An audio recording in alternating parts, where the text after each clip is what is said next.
Murder. Chalk outlines. DNA tests. Blood. Anonymous tip. Beheadings and disembowelments. Fingerprints. The yellow tape that they have on crime scenes. Witness statements. Stakeouts with my cop friend and we drink coffee. UV lights that they can see on 5 minutes. Well, hello there, true crime enthusiast. We are Ben, Liam and Belle, and this is True Crime in 5 minutes. Today I want to talk about the love triangle. Hijack. I finished season 2 of the Jinx. Yep. I know you've done your research, Belle, but sorry, I did promise this was coming at some point. Yeah, so if this is your first time listening, Liam hijacked the podcast a few weeks ago, and Belle was ready to go, tell us about a podcast you'd listened to, but Liam, you watched on Netflix, I believe? No, it's Amazon. Binge, sorry. You're naming all of them. Stan, is it? Paramount Plus. It was a documentary on Binge. Yep. It was a great story, and you said season 2 has dropped like in the last 7 days. Yeah, and to be fair, Belle, you were keen to hear about season 2 as well, right? I think I intrigued you. I tickled the little true crime. I was. Yeah. Until I spent 2 hours reresearching what I was going to talk about today. You can still do that one. Just do it next No, week. don't want to do it anymore. Okay, well, Liam, I'm excited to hear it.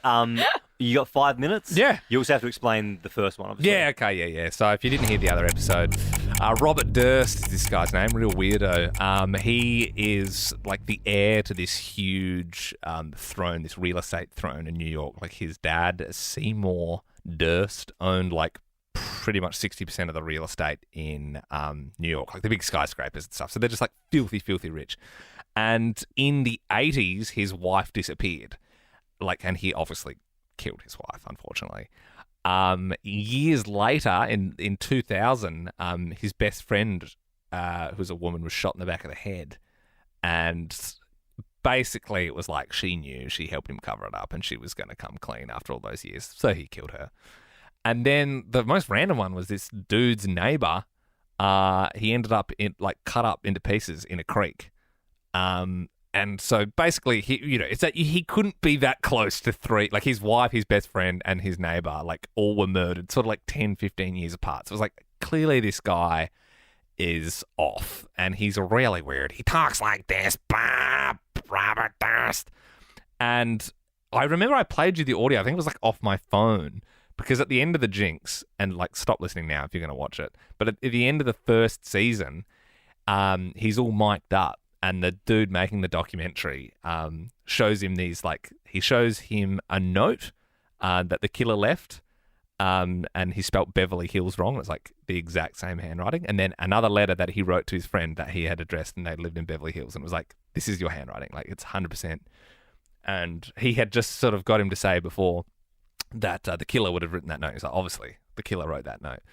And so then he's gone into the bathroom and he's well, that's it. You're had.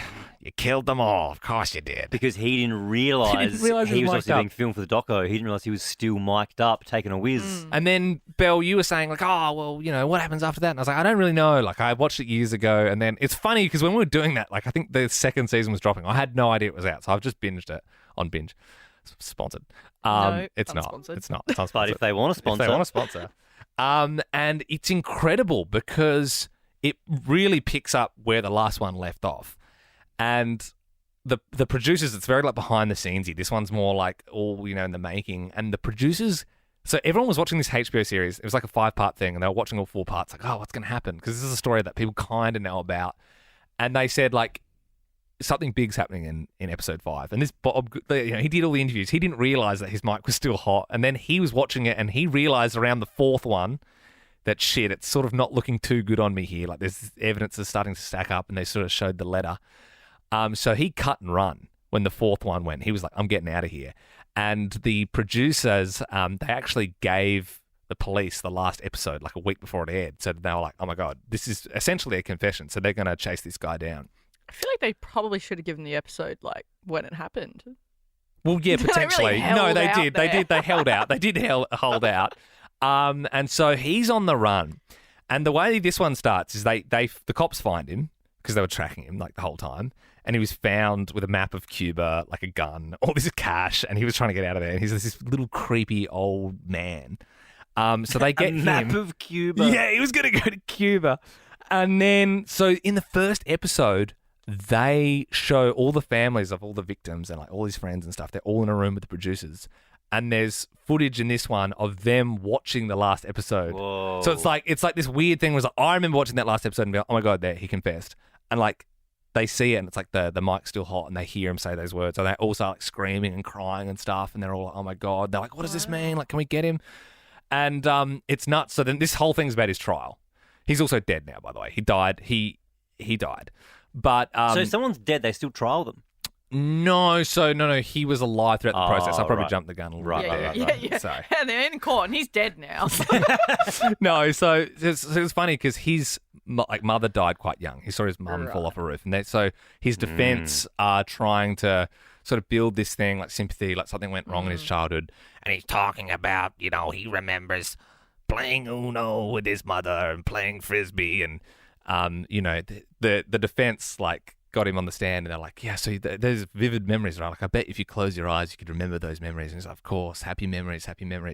And then he hits him with, your mother died in 1950, yeah? And it's like, yes, yep. The frisbee was invented in 1957, and Uno was invented in 1971. So it's like you're completely they started unpicking the whole start because he took the stand and they unpicked it from the very start all the way through. And but yeah, Spooky.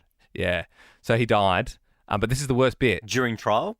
He got convicted, and he died 2 weeks after.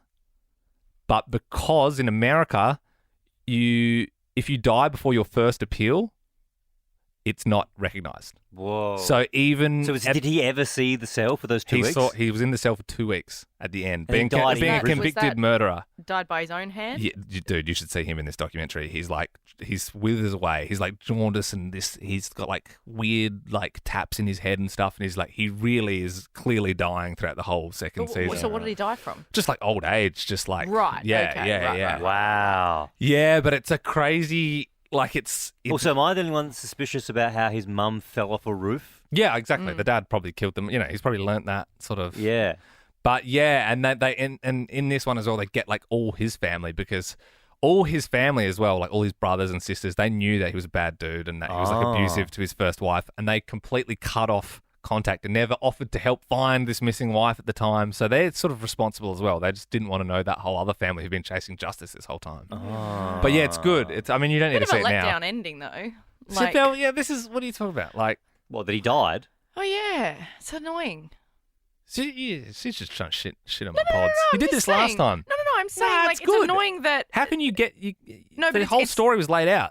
Yeah, no, I get that. But I'm saying the ending is one of those endings where they don't actually see justice and they don't actually. And there's so many cases like I that. don't think you should take it personally, Liam. She's not saying you told her No. bad. No, She's just it's got saying she nothing didn't to like do the with ending. Nah, I get it. I shouldn't have said he died so early. I stuffed it up. No, I thought it was really good. Thanks, man. It was really good. Sorry for hijacking it, Bill. It went a little bit too long though. Absolutely. Oh, okay. 8 minutes. Oh, yeah, we went a bit long. Yeah, we did. Anyway, catch you in the next one.